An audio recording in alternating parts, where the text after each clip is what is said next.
ਸੋ ਇਹਨੂੰ ਮੈਂ ਡਿਸਪਲਿਨ ਦਾ ਬਰਫੀ ਕਾਂਡ ਇਸ ਕਰਕੇ ਕਹਿਣਾ ਵੀ ਅਨੁਸ਼ਾਸਨ ਇਹੀ ਹੁੰਦਾ ਵੀ ਜੇ ਇੱਕ ਵਿਅਕਤੀ ਬਰਫੀ ਦਾ ਪੀਸ ਚੱਕ ਕੇ ਕਿਸੇ ਦੇ ਮੂੰਹ 'ਚ ਪਾਉਣ ਹੀ ਲੱਗਿਆ ਤੇ ਭਾਈ ਉਹਦੇ ਹੱਥੋਂ ਬਰਫੀ ਕਿਉਂ ਵਾਪਸ ਰਖਾਉਣੀ ਤੇ ਪਲੇਟ ਕਿਉਂ ਫੜਨੀ, ਪੀਸ ਚੱਕ ਲੈਂਦੇ ਇੱਕ। ਕਿ ਮੁੱਖ ਮੰਤਰੀ ਜਾਣਕਾਰੀ ਇਕੱਠੀ ਕਰ ਰਹੇ ਨੇ ਆਪਣੀ ਟੀਮ ਦੇ ਜ਼ਰੀਏ, ਵੱਖ-ਵੱਖ ਮਹਿਕਮਿਆਂ ਦੇ ਜ਼ਰੀਏ ਕਿ ਪਿਛਲੀ ਸਰਕਾਰ ਸਮੇਂ ਉਹ ਕਿਹੜੇ ਵੱਡੇ ਵੱਡੇ ਮਸਲੇ ਸੀ ਜਿਨ੍ਹਾਂ 'ਚ ਕਰਪਸ਼ਨ ਹੋਣ ਦਾ ਸ਼ੱਕ ਹੈ। ਤੇ ਉਹ ਭਾਰਤ ਭੂਸ਼ਣ ਆਸ਼ੂ ਕਾਰਜਕਾਰੀ ਪ੍ਰਧਾਨ, ਉਹਨਾਂ ਨੂੰ ਵੀ ਬੜਾ ਚਾਅ ਆਉਂਦਾ ਰਾਜਾ ਵੜਿੰਗ, ਕਿਉਂਕਿ ਚਾਰਜ ਲੈ ਰਹੇ ਹੁੰਦੇ ਨੇ, ਖੁਸ਼ੀ ਹੁੰਦੀ, ਉਹਨਾਂ ਦੇ ਦੋਸਤ ਵੀ ਨੇ। ਉਹ ਬਰਫੀ ਚੱਕਦੇ ਪੀਸ ਰਾਜਾ ਵੜਿੰਗ ਨੂੰ ਖਵਾਉਣ ਲਈ, ਪਿੱਛੋਂ ਹਰੀਸ਼ ਚੌਧਰੀ ਜੀ ਹੱਥ ਫੜ ਲੈਂਦੇ, ਵੀਡੀਓ 'ਚ ਦੇਖਦੇ ਹਾਂ ਆਪਾਂ, ਤੇ ਉਹ ਬਰਫੀ ਵੀ ਰਖਾ ਲੈਂਦੇ। ਬਰਫੀ ਸ਼ਾਇਦ ਥੋੜ੍ਹੀ ਹੋਣੀ ਪਲੇਟ 'ਚ, ਕਿਉਂਕਿ ਮੈਂ ਵੀਡੀਓ ਦੇਖ ਰਿਹਾ ਸੀ, ਮੇਰੇ ਐਨਕ ਨਹੀਂ ਸੀ ਲੱਗੀ, ਮੈਨੂੰ ਬਰਫੀਆਂ ਦੇ ਪੀਸਾਂ ਦਾ ਨਹੀਂ ਪਤਾ ਕਿੰਨੇ ਸੀ। ਢੋਆ ਢੁਆਈ ਦੇ ਮਾਮਲਿਆਂ ਦੇ ਵਿੱਚ ਮੰਡੀਆਂ ਦੇ ਠੇਕਿਆਂ ਨੂੰ ਲੈ ਕੇ, ਸੋ ਮੰਡੀਆਂ ਦੀ ਵਿਵਸਥਾ ਦੇ ਉੱਤੇ ਵੀ ਸੂਹ ਲਈ ਜਾ ਰਹੀ ਹੈ ਕਿ ਕੀ ਮੰਡੀਆਂ ਦੇ ਠੇਕਿਆਂ 'ਚ ਕਰਪਸ਼ਨ ਤਾਂ ਨਹੀਂ ਹੋਈ, ਅਨਾਜ ਮੰਡੀਆਂ ਦੇ ਜਿਹੜੇ ਠੇਕੇ ਦਿੱਤੇ ਗਏ ਕਿਵੇਂ ਗਏ, ਇਹਨਾਂ ਦੇ ਮਾਮਲਿਆਂ ਦੇ ਵਿੱਚ ਵੀ ਜਾਂਚ ਦੀ ਤਿਆਰੀ ਹੋ ਰਹੀ ਹੈ। ਚਰਨਜੀਤ ਚੰਨੀ ਆਪਣੇ ਖੜੇ ਸੀ, ਸਾਬਕਾ ਮੁੱਖ ਮੰਤਰੀ ਜੀ, ਉਹਨਾਂ ਨੇ ਵੀ ਬਰਫੀ ਖਵਾਈ, ਉਹ ਵੀ ਬੜੇ ਸੀਨੀਅਰ ਲੀਡਰ ਨੇ, ਉਹਨਾਂ ਨੂੰ ਤਾਂ ਖਾਣ ਦਾ ਵੀ ਬੜਾ ਤਜਰਬਾ ਸੀ ਬਰਫੀ, ਬਹੁਤ ਲੋਕਾਂ ਨੇ ਉਹਨਾਂ ਦਾ ਮੂੰਹ ਮਿੱਠਾ ਕਰਾਇਆ ਜਦੋਂ ਮੁੱਖ ਮੰਤਰੀ ਬਣੇ।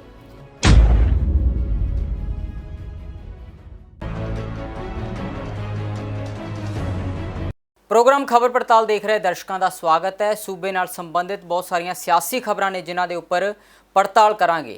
कई खबरां दे विषय ने भगवंत मान ग्रिप करन लगे टाइट, साबका मंत्रियों नूं छापियां दा डर, किहड़े मंत्रियों नूं छापियां दा डर है, इस बाबत गल करांगे। नवजोत सिद्धू खिलाफ नवीं लामबंदी, सिद्धू की रणनीति चक्कू फट्टे, डिसिपलिन दा बर्फी कांड, ये सारे विषय ने जिन्हां दे उपर अज गलबात करांगे। डल्ला साहब बहुत बहुत स्वागत है तुहाडा प्रोग्राम। बहुत बहुत धन्यवाद जगदीश जी, तुहाडा भी और दुनिया भर के पंजाबियों का ही बहुत बहुत धन्यवाद। डल्ला साहब, भगवंत मान ग्रिप करन लगे टाइट, इसका की भाव है ते किहड़ी खबर दे नाल संबंधित है गल? देखो, ओवरऑल फंक्शनिंग है जिहड़ी भगवंत मान सरकार दी, उहदे ते कई तरह के चर्चे ने, कोई दो राय नहीं है कि हौली हौली करके भगवंत मान ग्रिप टाइट कर रहे हैं। देखो, 2 दिन पहला जिहड़े किसानां दा मसला उभरिया सी कि वारंट तैयार होए पे ने, नोटिस जा रहे ने किसानां नूं किते गिरफ्तारियां ना हो जाण, ਉਹਦੇ ਤੇ ਭਗਵੰਤ ਮਾਨ ਦੀ ਸਰਕਾਰ ਨੇ ਸਪਸ਼ਟ ਹੁਕਮ ਲਾਤੇ ਹੈ ਵੀ ਕਿਸੇ ਵੀ ਕਿਸਾਨ ਦੀ ਗ੍ਰਿਫਤਾਰੀ ਨਹੀਂ ਹੋਊਗੀ, ਕਿਉਂਕਿ ਕੈਪਟਨ ਅਮਰਿੰਦਰ ਸਿੰਘ ਦੀ ਸਰਕਾਰ ਵੇਲੇ ਦੇ ਇਹ ਫੈਸਲੇ ਜਿਹੜੇ ਅੱਧੇ ਪਚੱਧੇ ਕਿਤੇ ਲਾਗੂ ਹੈ ਕਿਤੇ ਨਹੀਂ। ਸੋ ਕਿਸਾਨਾਂ ਦਾ ਕਰਜ਼ਾ ਮਾਫ ਨਹੀਂ ਹੋਇਆ ਔਰ ਕਿਸਾਨੀ ਸੈਕਟਰ ਨੂੰ ਭਗਵੰਤ ਮਾਨ ਨੇ ਗੰਭੀਰਤਾ ਦੇ ਨਾਲ ਲਿਆ। ਇਹ ਖੁਸ਼ੀ ਦੀ ਗੱਲ ਹੈ ਕਿ ਅਫਸਰਾਂ ਨੂੰ ਹਦਾਇਤਾਂ ਹੋਈਆਂ ਨੇ ਔਰ ਸਾਰੇ ਬੈਂਕਾਂ ਨੂੰ ਹਦਾਇਤਾਂ ਹੋਈਆਂ ਨੇ कि काली ना की जाए। सरकार बहुत गंभीरता दे नाल सारे विषय विचारूगी और कई जिहड़े बैंक ने जिन्हों किसानां ने हजे करजे मोड़ने ने, बैंकों की वित्तीय स्थिति भी ज़्यादा चंगी नहीं है, यह भी गल समझ आ रही है। पर ये ते जिहड़ी एग्रीकल्चर मिनिस्ट्री है, फाइनांस मिनिस्ट्री है, वो पेचीदगी वाली नज़र बना के रखेगी। भगवंत मान के स्पष्ट हुक्म हो गए ने, हरपाल चीमा ने भी यदी जानकारी है जिहड़ी वो सांझी की है और इनू ग्रिप टाइट करने के तौर पर इस करके देखा जा रहा भी हौली हौली भगवंत मान होना का ग्रिप सरकार ते बन रहा है, सरकार की फंक्शनिंग ते, और अफसर भी समझ रहे हैं। देखो, कल भी जिहड़ा माइनिंग महकमा है उन्होंने 2 अफसरां नूं मुअत्तल किया गया मोहाली दे, और मैं तुहानूं विस्तार च दसदा। देखो, माइनिंग विभाग के प्रिंसीपल सकत्तर बने ने, सानूं पता कृष्ण कुमार जिहड़े एजुकेशन के महकमे सी, और उन्होंने स्पष्ट हुक्म दे दिते भी किसी भी कीमत ते गैर कानूनी माइनिंग नहीं होण देनी पंजाब दे विच। और फिलहाल वख-वख मामले जिहड़े चल रहे सी निगरानी दे, उहदे तहत 2 सरकारी अफसर ने, माइनिंग अफसर रोपड़ ते मोहाली, इन्हां दोनों नूं ही मुअत्तल कर दिता गया। और सीधे तौर पर जो अफसरां नूं मुअत्तल किया जाता है, इहदा मतलब हुंदा है कि किते ना किते उन्हां दी कारगुजारी चंगी नहीं, वो गैर कानूनी माइनिंग नूं काबू नहीं कर सके, काबू करन च भी उन्हां दी भूमिका हुंदी है। सो ये एक वड्डा एक्शन है जिहड़ा आया है। और एक होर भी गल है, भावें वो जिहड़ी गल है उन्होंने नापक्षी रूप च देखा जा रहा, पर वो भगवंत मान तक गल पहुँच गई। देखो, जिस दिन सौं चक्की सी भगवंत मान ने, उस दिन ਔਰ ਉਸ ਤੋਂ ਬਾਅਦ ਵੀ ਭਗਵੰਤ ਮਾਨ ਨੇ ਕਿਹਾ ਸੀ ਕਿ ਆਪਾਂ ਸਾਰੇ ਬਹੁਤ ਧਿਆਨ ਦੇ ਨਾਲ ਅੱਗੇ ਵਧਣਾ। ਆਪਾਂ ਨੇ ਸਰਕਾਰ ਆਪਣੀ ਬਣ ਗਈ ਤੇ ਆਪਣੀ ਜ਼ਿੰਮੇਵਾਰੀ ਵੀ ਵੱਧ ਗਈ। ਆਮ ਆਦਮੀ ਪਾਰਟੀ ਦੇ ਸਾਰੇ ਵਲੰਟੀਅਰਸ ਨੂੰ ਉਹਨਾਂ ਨੇ ਇਹ ਗੱਲ ਕਹੀ ਸੀ। ਹੁਣ ਹੋ ਕੀ ਰਿਹਾ, ਪਿਛਲੇ ਸਮੇਂ ਤੋਂ ਆਮ ਆਦਮੀ ਪਾਰਟੀ ਦੇ ਵਿਧਾਇਕ ਮੰਤਰੀ ਛਾਪੇਮਾਰੀਆਂ ਕਰਦੇ ਨੇ, ਛਾਪੇ ਮਾਰਨ ਚਲੇ ਜਾਂਦੇ ਨੇ। ਮੰਤਰੀ ਨੇ ਜਿਹੜੇ ਬ੍ਰਹਮ ਪ੍ਰਕਾਸ਼ ਜਿੰਪਾ, ਸੋ ਉਹ ਚਲੇ ਗਏ ਜੀ ਬ੍ਰਹਮ ਸ਼ੰਕਰ ਜਿੰਪਾ ਜੀ, ਉਹ ਚਲੇ ਗਏ ਮੋਗਾ। ਉੱਥੇ ਮਾਲ ਮਹਿਕਮੇ ਦੇ ਵਿੱਚ ਉੱਥੇ ਫਰਦ ਤੇ ਸੇਵਾ ਕੇਂਦਰ ਹੈ, ਫਰਦ ਕੇਂਦਰ ਤੇ ਸੇਵਾ ਕੇਂਦਰ, ਉਹਦੀ ਚੈਕਿੰਗ ਤੇ ਚਲੇ ਗਏ। ਅਸਲ 'ਚ ਉਹਨਾਂ ਕੋਲੇ ਸ਼ਿਕਾਇਤ ਸੀ ਇੱਕ ਮਾਮਲੇ ਦੇ ਵਿੱਚ, ਤੇ ਉੱਥੇ ਉਹ ਆਪ ਚਲੇ ਗਏ ਤੇ ਉੱਥੇ ਉਹ ਦੇਖਿਆ ਕਿ ਉੱਥੇ ਤਹਿਸੀਲਦਾਰ ਸੀ ਜਿਹੜੇ, ਉਹਨਾਂ ਦੇ ਨਾਲ ਸਵਾਲ ਜਵਾਬ ਸ਼ੁਰੂ ਹੋ ਗਏ। ਔਰ ਜਿਹੜੇ ਮਾਮਲੇ 'ਚੋਂ ਸਵਾਲ ਜਵਾਬ ਕਰ ਰਹੇ ਸੀ, ਕਹਿੰਦੇ ਉਹਦੀ ਜਾਂਚ ਪਹਿਲਾਂ ਹੀ ਉੱਥੋਂ ਦੇ ADC ਕਰ ਰਹੇ ਸੀ। ਹੁਣ ਉਸ ਤੋਂ ਬਾਅਦ ਜਿਹੜੇ ਤਹਿਸੀਲਦਾਰ ਸੀ, ਤਹਿਸੀਲਦਾਰ ਕਿਉਂਕਿ ਜਦੋਂ ਮੰਤਰੀ ਆਉਂਦੇ ਨੇ ਤੇ ਮੀਡੀਆ ਵਾਲੇ ਵੀ ਨਾਲ ਆ ਜਾਂਦੇ ਨੇ, ਉੱਥੇ ਤਹਿਸੀਲਦਾਰ ਸੀ, ਮੰਤਰੀ ਸੀ ਤੇ ਕੈਮਰੇ ਕੁਮਰੇ ਆ ਗਏ। ਤੇ ਉਹ ਅਫਸਰਾਂ ਨੂੰ ਉਹ ਗੱਲ ਚੰਗੀ ਨਹੀਂ ਲੱਗੀ ਕਿ ਪਹਿਲਾਂ ਹੀ ਇਸ ਮਾਮਲੇ ਦੀ ਜਾਂਚ ਹੋ ਰਹੀ ਹੈ ਔਰ ਮੰਤਰੀ ਸਾਹਿਬ ਦੇ ਨਾਲ ਸ਼ਿਕਾਇਤਕਰਤਾ ਵੀ ਆ ਗਿਆ। ਕਹਿੰਦੇ ਉੱਥੇ ਇਹ ਰਿਪੋਰਟਾਂ ਛਪੀਆਂ ਮੀਡੀਆ 'ਚ। ਤੇ ਜਦੋਂ ਕਹਿੰਦੇ ਸਵਾਲ ਜਵਾਬ ਮੰਤਰੀ ਸਾਹਿਬ ਪੁੱਛ ਰਹੇ ਸੀ, ਕਿਤੇ ਨਾ ਕਿਤੇ ਉਹ ਸਾਰੀਆਂ ਜਿਹੜੀਆਂ ਅੰਦਰੂਨੀ ਗੱਲਾਂ ਨੇ ਜਾਂਚ ਨਾਲ ਸੰਬੰਧਿਤ, ਉਹ ਵੀ ਮੀਡੀਆ ਅੱਗੇ ਖੁੱਲ੍ਹ ਕੇ ਸਾਰੇ ਪਾਸੇ ਜਾ ਰਹੀਆਂ ਸੀ। ਅਫਸਰਾਂ ਨੇ ਇਹ ਕਿਹਾ ਕਿ ਜਾਂਚ ਪ੍ਰਕਿਰਿਆ ਦਾ ਵੀ ਇੱਕ ਪ੍ਰੋਟੋਕੋਲ ਹੈ, ਇੱਕ ਢੰਗ ਤਰੀਕਾ ਹੈ। ਸੋ ਇਸ ਤਰੀਕੇ ਨਾਲ ਖੁੱਲ੍ਹੇਆਮ ਪਬਲਿਕ 'ਚ ਸਵਾਲ ਨਹੀਂ ਪੁੱਛੇ ਜਾਣੇ ਚਾਹੀਦੇ ਅਫਸਰਾਂ ਤੋਂ। ਸੋ ਅਫਸਰਾਂ ਦੀ ਵੀ ਜਵਾਬਦੇਹੀ ਹੈ, ਕਿਉਂਕਿ ਮੰਤਰੀ ਨਵੇਂ ਨੇ। ਮੰਤਰੀ ਤਾਂ ਆਪਣੇ ਵੱਲੋਂ ਚੰਗੀ ਸੋਚ ਨਾਲ ਜਾ ਰਹੇ ਨੇ, ਪਰ ਅਫਸਰਾਂ ਦੀਆਂ ਵੀ ਆਪਣੀਆਂ ਸੇਵਾਵਾਂ ਨੇ ਔਰ ਮੰਤਰੀਆਂ ਤੇ ਵਿਧਾਇਕਾਂ ਦੀਆਂ ਵੀ ਆਪਣੀਆਂ ਸੇਵਾਵਾਂ ਨੇ। ਸੋ ਹੁਣ ਉਹਨਾਂ ਨੇ ਰੋਸ ਵਜੋਂ DC ਨੂੰ ਇੱਕ ਮੰਗ ਪੱਤਰ ਦਿੱਤਾ ਔਰ ਜਿਹੜਾ ਮੁੱਖ ਮੰਤਰੀ ਨੂੰ ਭੇਜਿਆ ਗਿਆ, ਜਿਹਦੇ ਵਿੱਚ ਉਹਨਾਂ ਨੇ ਬੇਨਤੀ ਕੀਤੀ ਹੈ ਕਿ ਇਹ ਜਿਹੜੀ ਪ੍ਰਕਿਰਿਆ ਕਿਤੇ ਵੀ ਆ ਕੇ ਮੰਤਰੀਆਂ ਵੱਲੋਂ, ਉਹਦੇ 'ਚ ਮੀਡੀਆ ਵਾਲੇ ਵੀ ਆਉਂਦੇ, ਕੈਮਰੇ ਵੀ ਆਉਂਦੇ ਹੈ, ਸਿੱਧਮ ਪੁੱਛਗਿੱਛ ਹੈ ਜਿਹੜੀ, ਉਹਨਾਂ ਤੋਂ ਬਚਿਆ ਜਾਵੇ ਔਰ ਉਹਦੇ ਲਈ ਵੀ ਇੱਕ ਪ੍ਰੋਟੋਕੋਲ ਤੇ ਡਿਸਪਲਿਨ ਨੂੰ ਫੋਲੋ ਕੀਤਾ ਜਾਵੇ। ਸੋ ਇਹ ਭਗਵੰਤ ਮਾਨ ਨੂੰ ਉਹਨਾਂ ਨੇ ਮੰਗ ਭੇਜੀ ਹੈ। ਮੈਨੂੰ ਲੱਗਦਾ ਭਗਵੰਤ ਮਾਨ ਇਹਨਾਂ ਮਾਮਲਿਆਂ ਨੂੰ ਵੀ ਹੁਣ ਸੰਜੀਦਗੀ ਦੇ ਨਾਲ ਦੇਖਣਗੇ। ਦੇਖੋ ਜਿਹੜੇ ਮੁਲਾਜ਼ਮ ਨੇ ਜਾਂ ਕਰਮਚਾਰੀ ਨੇ ਸਾਰੇ, ਉਹਨਾਂ ਦੀਆਂ ਵੀ ਆਪਣੀਆਂ ਇੱਕ ਸੀਮਾਵਾਂ ਨੇ, ਹੱਦਾਂ ਨੇ, ਕਿਸੇ ਵੀ ਮਾਮਲੇ ਨੂੰ ਲੈ ਕੇ, ਵਿਸ਼ੇ ਨੂੰ ਲੈ ਕੇ ਔਰ ਕੰਮ ਕਰਨ ਦੇ ਢੰਗ ਤਰੀਕਿਆਂ ਨੂੰ ਲੈ ਕੇ। ਸੋ ਸਰਕਾਰ ਨੂੰ ਉਹਨਾਂ ਵਾਲਾ ਪਾਸਾ ਵੀ ਸੋਚਣ ਦੀ ਲੋੜ ਹੈ। ਅਗਰ ਕੰਮ ਨਹੀਂ ਹੁੰਦੇ ਕਿਤੇ, ਕੀ ਉੱਥੇ ਮੁਕੰਮਲ ਸਟਾਫ ਹੈ, ਕੀ ਉੱਥੇ ਕੰਪਿਊਟਰ ਪੂਰੇ ਨੇ, ਚੱਲ ਰਹੇ ਨੇ? ਬੜੀਆਂ ਕਮੀਆਂ ਨੇ ਜਿਹੜੀਆਂ ਸਾਡੇ ਸਰਕਾਰੀ ਮਹਿਕਮਿਆਂ 'ਚ ਵੀ ਨੇ। ਕਈਆਂ 'ਚ ਬੱਤੀ ਹੈ ਨਹੀਂ, ਕਈਆਂ ਦੇ ਮੀਟਰ ਖਰਾਬ ਨੇ, ਕਈ ਮੀਟਰਾਂ ਵਾਲੇ ਬਿੱਲ ਨਹੀਂ ਦਿੰਦੇ। ਸੋ ਸਰਕਾਰ ਵੱਲੋਂ ਪੈਸੇ ਆਉਣਗੇ ਤਾਂ ਮੀਟਰ ਦਾ ਬਿੱਲ ਜਾਊਗਾ। ਕਈ ਥਾਣੇ ਪਿਛਲੇ ਸਮੇਂ 'ਚ ਅਸੀਂ ਦੇਖਿਆ, ਥਾਣੇ ਦੀ ਬੱਤੀ ਕੱਟ ਦਿੰਦੇ ਆ ਬਿਜਲੀ ਬੋਰਡ ਵਾਲੇ। ਉਹ ਕਹਿੰਦੇ ਥਾਣਾ ਬਿੱਲ ਨਹੀਂ ਭਰਦਾ, ਥਾਣਾ ਕਹਿੰਦਾ ਸਾਡੇ ਕੋਲੇ ਪੈਸੇ ਨਹੀਂ ਆਉਂਦੇ ਉੱਪਰੋਂ। ਸੋ ਇਸ ਕਰਕੇ ਬੜੀ ਤਰ੍ਹਾਂ ਦੀਆਂ ਪੇਚੀਦਗੀਆਂ ਵੀ ਨਾਲ ਜੁੜੀਆਂ ਹੋਈਆਂ ਨੇ। ਸੋ ਇਹ ਜਿਹੜਾ ਮਾਮਲਾ ਸੀਗਾ ਮੋਗਾ ਤਹਿਸੀਲ ਦਾ, ਇਹ ਮਾਮਲੇ ਨੇ ਪੂਰੇ ਪੰਜਾਬ ਦੇ ਕਰਮਚਾਰੀਆਂ ਨੂੰ, ਮਾਲ ਮਹਿਕਮੇ ਦੇ ਕਰਮਚਾਰੀਆਂ ਨੂੰ, ਉਹਨਾਂ ਨੂੰ ਇਹ ਸੋਚਣ 'ਤੇ ਮਜਬੂਰ ਕੀਤਾ ਵੀ ਸਾਡੇ ਹੱਕ ਆਪਣੇ ਕੀ ਹੈ। ਜਦੋਂ ਕੋਈ ਮੰਤਰੀ ਆ ਜਾਣ, ਉਹ ਆ ਜਾਣ ਤੇ ਸ਼ਰੇਆਮ ਮੀਡੀਆ ਦੇ ਸਾਹਮਣੇ, ਆਮ ਲੋਕਾਂ ਦੇ ਸਾਹਮਣੇ ਸਾਡੇ ਨਾਲ ਸਵਾਲ ਜਵਾਬ ਕਰਨ ਤੇ ਸਾਡੇ ਸੇਵਾ ਨਿਯਮ ਕੀ ਕਹਿੰਦੇ ਨੇ, ਅਸੀਂ ਮੌਕੇ 'ਤੇ ਕਿਹੜੀਆਂ ਗੱਲਾਂ ਦੱਸ ਸਕਦੇ ਹਾਂ ਜਿਹੜੀਆਂ ਜਾਂਚ ਨਾਲ ਸੰਬੰਧਿਤ ਹੈ, ਜਿਨ੍ਹਾਂ ਮਾਮਲਿਆਂ 'ਚ ਜਾਂਚ ਚੱਲ ਰਹੀ ਹੁੰਦੀ ਹੈ। ਸੋ ਇਹ ਬੜਾ ਪੇਚੀਦਗਾ ਔਰ ਇਹ ਚੁਣੌਤੀ ਵੀ ਹੈ, ਕਿਉਂਕਿ ਸਾਡੇ ਜਿਹੜੇ ਸਰਕਾਰੀ ਮੁਲਾਜ਼ਮ ਨੇ, ਉਹਨਾਂ ਦੀਆਂ ਵੀ ਜਥੇਬੰਦੀਆਂ ਨੇ, ਉਹ ਵੀ ਸੰਘਰਸ਼ ਕਰਨਾ ਜਾਣਦੇ ਨੇ। ਉਹਨਾਂ ਨੇ ਵੀ ਕਿਹਾ ਕਿ ਇਹਦੇ ਲਈ ਬਕਾਇਦਾ ਇੱਕ ਨੀਤੀ ਬਣਾਈ ਜਾਵੇ ਔਰ ਅਫਸਰਾਂ ਦੇ ਨਾਲ ਵੀ ਮਿੱਠੇ ਸੁਭਾਅ 'ਚ ਗੱਲਬਾਤ ਕੀਤੀ ਜਾਵੇ। ਦੇਖੋ ਗੱਲਬਾਤ ਕਰਨ ਦਾ ਤਰੀਕਾ ਵੀ ਹੈ, ਸੁਭਾਅ ਮਿੱਠੇ ਨਾਲ ਸਵਾਲ ਪੁੱਛੇ ਜਾਣ, ਫਿਰ ਲੋਕ ਇਤਰਾਜ਼ ਵੀ ਨਹੀਂ ਕਰਦੇ। ਸੋ ਇੱਕ ਤਰੀਕੇ ਨਾਲ ਸਰਕਾਰੀ ਮੁਲਾਜ਼ਮਾਂ ਨੇ ਵੀ ਆਪਣੀ ਤਾਕਤ ਇਕੱਠੇ ਹੋਣ ਦੀ ਮੰਗ ਪੱਤਰ ਦੇ ਕੇ ਦਿਖਾਤੀ। ਸੋ ਹੁਣ ਭਗਵੰਤ ਮਾਨ ਜ਼ਰੂਰ ਜਿਹੜੇ ਮੰਤਰੀ ਨੇ, ਵਿਧਾਇਕ ਨੇ, ਉਹਨਾਂ ਨਾਲ ਮੀਟਿੰਗ ਕਰਕੇ, ਟ੍ਰੇਨਿੰਗ ਕਰਕੇ, ਮੈਨੂੰ ਲੱਗਦਾ ਕਿ ਇਸ ਮਸਲੇ ਨੂੰ ਨਿਬੇੜਨਗੇ ਕਿ ਅੱਗੇ ਤੋਂ ਪੇਸ਼ ਕਿਵੇਂ ਆਉਣਾ ਜੀ। ਡੱਲਾ ਸਾਹਿਬ, ਸਾਬਕਾ ਮੰਤਰੀਆਂ ਨੂੰ ਛਾਪਿਆਂ ਦਾ ਡਰ ਪੈ ਗਿਆ। ਕਿਹੜੀਆਂ ਉਹ ਖਬਰਾਂ ਨੇ ਜਿਨ੍ਹਾਂ ਤੋਂ ਪਤਾ ਲੱਗਿਆ ਕਿ ਛਾਪਿਆਂ ਦਾ ਡਰ ਪੈ ਗਿਆ ਮੰਤਰੀਆਂ ਨੂੰ, ਤੇ ਕਿਹੜੇ ਉਹ ਮਾਮਲੇ ਨੇ ਜਿਨ੍ਹਾਂ ਨੂੰ ਲੈ ਕੇ ਛਾਪੇਮਾਰੀ ਹੋ ਸਕਦੀ? ਦੇਖੋ, ਇਹਦੇ 'ਚ ਕੋਈ ਦੋ ਰਾਏ ਨਹੀਂ ਹੈ ਕਿ ਭਗਵੰਤ ਮਾਨ, ਅਰਵਿੰਦ ਕੇਜਰੀਵਾਲ ਨੀਤੀਗਤ ਵਿਰੋਧ ਹਮੇਸ਼ਾ ਕਰਦੇ ਨੇ ਪੱਤਰਕਾਰ, ਮੈਂ ਵੀ ਕਰਦਾ ਨੀਤੀਗਤ ਵਿਰੋਧ, ਪਰ ਜਿਹੜੀ ਗੱਲ ਚੰਗੀ ਹੈ, ਇਮਾਨਦਾਰੀ ਤੇ ਸ਼ੱਕ ਨਹੀਂ ਕੀਤਾ ਜਾ ਸਕਦਾ ਹਜੇ ਤੱਕ, ਨਾ ਅਰਵਿੰਦ ਕੇਜਰੀਵਾਲ ਔਰ ਨਾ ਭਗਵੰਤ ਮਾਨ। ਹੁਣ ਭਗਵੰਤ ਮਾਨ ਵੀ ਅੱਤ ਦੇ ਇਮਾਨਦਾਰ ਲੀਡਰ ਨੇ। ਪਾਰਲੀਮੈਂਟ ਦੇ ਸਮੇਂ ਤੋਂ ਭਗਵੰਤ ਮਾਨ ਦੀ ਕਾਰਗੁਜ਼ਾਰੀ ਨੂੰ ਦੇਖਿਆ। ਹੁਣ ਭਗਵੰਤ ਮਾਨ ਉਹਨਾਂ ਦੀ ਸਰਕਾਰ ਸੂਹ ਇਕੱਠੀ ਕਰ ਰਹੀ ਹੈ, ਕਿਉਂਕਿ ਕਈ ਤਰ੍ਹਾਂ ਦੇ ਇੰਟੈਲੀਜੈਂਸ ਵਿੰਗ ਹੁੰਦੇ ਨੇ, CID ਦੇ ਵਿੰਗ ਹੁੰਦੇ ਨੇ, ਕਈ ਤਰ੍ਹਾਂ ਦੇ ਡਿਪਾਰਟਮੈਂਟਲ ਅਫਸਰ ਹੁੰਦੇ ਨੇ ਜਿਨ੍ਹਾਂ ਨੇ ਵੱਖ-ਵੱਖ ਮਹਿਕਮਿਆਂ ਦੇ ਵੱਖ-ਵੱਖ ਪ੍ਰੋਜੈਕਟਾਂ ਦੀ ਜਾਣਕਾਰੀ ਮੁੱਖ ਮੰਤਰੀ ਨੂੰ ਦੇਣੀ ਹੁੰਦੀ ਹੈ। ਮੁੱਖ ਮੰਤਰੀ ਦੇ ਨਾਲ ਕਈ ਖਾਸ ਅਫਸਰ ਤੈਨਾਤ ਹੁੰਦੇ ਨੇ। ਹੁਣ ਖਬਰ ਇਹ ਹੈ ਕਿ ਮੁੱਖ ਮੰਤਰੀ ਜਾਣਕਾਰੀ ਇਕੱਠੀ ਕਰ ਰਹੇ ਨੇ ਆਪਣੀ ਟੀਮ ਦੇ ਜ਼ਰੀਏ, ਵੱਖ-ਵੱਖ ਮਹਿਕਮਿਆਂ ਦੇ ਜ਼ਰੀਏ, ਕਿ ਪਿਛਲੀ ਸਰਕਾਰ ਸਮੇਂ ਉਹ ਕਿਹੜੇ ਵੱਡੇ ਮਸਲੇ ਸੀ ਜਿਨ੍ਹਾਂ 'ਚ ਕਰਪਸ਼ਨ ਹੋਣ ਦਾ ਸ਼ੱਕ ਹੈ। ਇਹ ਤਾਂ ਜਦੋਂ ਵਿਰੋਧੀ ਧਿਰ 'ਚ ਸੀ ਭਗਵੰਤ ਮਾਨ, ਉਦੋਂ ਕਹਿੰਦੇ ਵੀ ਸੀ ਕਿ ਸਾਡੀ ਸਰਕਾਰ ਆ ਗਈ, ਅਸੀਂ ਜਾਂਚ ਕਰਾਂਗੇ, ਅਸੀਂ ਟੰਗਾਂਗੇ ਜਿਹੜੇ ਜ਼ਿੰਮੇਦਾਰ ਨੇ, ਸਜ਼ਾਵਾਂ ਦੇਵਾਂਗੇ। ਹੁਣ ਵੱਖ-ਵੱਖ ਮਹਿਕਮੇ ਨੇ, ਕ੍ਰਿਸ਼ਨ ਕੁਮਾਰ ਸਕੱਤਰ ਬਣੇ ਨੇ ਮਾਈਨਿੰਗ ਮਹਿਕਮੇ ਦੇ, ਉਹਨਾਂ ਨੇ ਪੂਰੀ ਨਜ਼ਰਸਾਨੀ ਮਾਈਨਿੰਗ ਮਹਿਕਮੇ ਤੇ ਰੱਖੀ ਹੈ।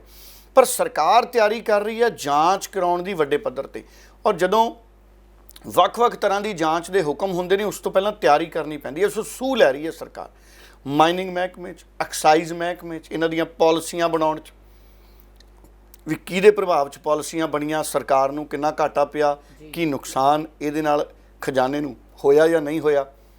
ਫਿਰ ਸਕਾਲਰਸ਼ਿਪ ਦੇ ਮਾਮਲੇ ਤੇ ਉਹ ਤਾਂ ਭਗਵੰਤ ਮਾਨ ਨੇ ਜਲੰਧਰ ਐਲਾਨ ਹੀ ਕਰਤਾ ਸੀ ਕਿ ਥੋੜ੍ਹੀ ਦੇਰ ਬਾਅਦ ਇੱਕ ਸਾਬਕਾ ਮੰਤਰੀ ਨੇ, ਉਹ ਵੀ ਸ਼ਾਇਦ ਹਾਈ ਕੋਰਟ ਜਾਂ ਅਦਾਲਤਾਂ 'ਚ ਦਿਖਣ, ਸਕਾਲਰਸ਼ਿਪ ਦੇ ਮਾਮਲੇ ਤੇ। ਫਿਰ ਪੰਜਾਬ ਦੀਆਂ ਅਨਾਜ ਮੰਡੀਆਂ 'ਚ ਪਿਛਲੇ ਸਮਿਆਂ 'ਚ ਬਹੁਤ ਇਲਜ਼ਾਮ ਲੱਗੇ ਘੁਟਾਲਿਆਂ ਦੇ, ਢੋਆ ਢੁਆਈ ਦੇ ਮਾਮਲਿਆਂ ਦੇ ਵਿੱਚ, ਮੰਡੀਆਂ ਦੇ ਠੇਕਿਆਂ ਨੂੰ ਲੈ ਕੇ।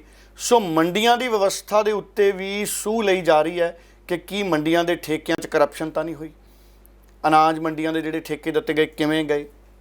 ਇਹਨਾਂ ਦੇ ਮਾਮਲਿਆਂ ਦੇ ਵਿੱਚ ਵੀ ਜਾਂਚ ਦੀ ਤਿਆਰੀ ਹੋ ਰਹੀ ਹੈ ਕਿ ਜਾਂਚ ਹੁਕਮ ਆਰਡਰ ਦਿੱਤੇ ਜਾ ਸਕਦੇ ਨੇ, ਅਫੀਸ਼ੀਅਲ ਆਰਡਰ ਦਿੱਤੇ ਜਾ ਸਕਦੇ ਨੇ। ਫਿਰ ਜਿਹੜੇ ਪੰਚਾਇਤੀ ਜ਼ਮੀਨਾਂ, ਪੰਚਾਇਤਾਂ ਦੀਆਂ ਜ਼ਮੀਨਾਂ, ਗੈਰ ਕਾਨੂੰਨੀ ਜ਼ਮੀਨਾਂ 'ਤੇ ਅਧਿਕਾਰ 'ਚ ਮੰਤਰੀਆਂ ਨੇ, ਸਾਬਕਾ ਨੇ ਜਾਂ ਵਿਧਾਇਕਾਂ ਨੇ ਵੀ ਕਿਸੇ ਨਾ ਕਿਸੇ ਤਰੀਕੇ ਕਬਜ਼ੇ ਕੀਤੇ ਨੇ ਜਾਂ ਰਜਿਸਟਰੀਆਂ ਕਰਾਈਆਂ ਨੇ।